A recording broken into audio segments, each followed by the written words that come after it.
ഒറ്റക്കൊമ്പൻ തിരുവനന്തപുരത്ത്. സുരേഷ് ഗോപിയെ നായകനാക്കി നവാഗതനായ മാത്യൂസ് തോമസ് സംവിധാനം ചെയ്യുന്ന ഒറ്റക്കൊമ്പൻ എന്ന ചിത്രത്തിന്റെ ചിത്രീകരണം ഡിസംബർ 29-ന് തിരുവനന്തപുരത്ത് ആരംഭിക്കും.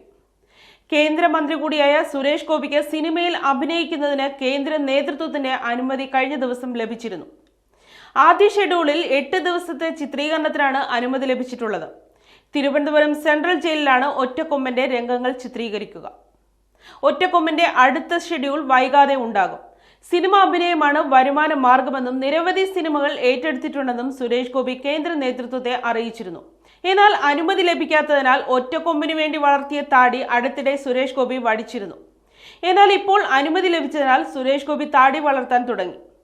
പാലാ ഇടമറ്റം കുരുവിനാക്കുന്നേൽ ജോസ് എന്ന കുറുവച്ചന്റെ ജീവിത കഥയാണ് ഒറ്റക്കൊമ്പൻ പറയുന്നത്. ശ്രീ ഗോകുലം മൂവീസിന്റെ ബാനറിൽ ഗോകുലം ഗോപാലനാണ് ബിഗ് ബജറ്റിൽ ഒരുങ്ങുന്ന ചിത്രം നിർമ്മിക്കുന്നത്. സുരേഷ് ഗോപിയുടെ 250ാമത്തെ സിനിമയാണ്. ഷിബിൻ ഫ്രാൻസിസ് ആണ് രചന.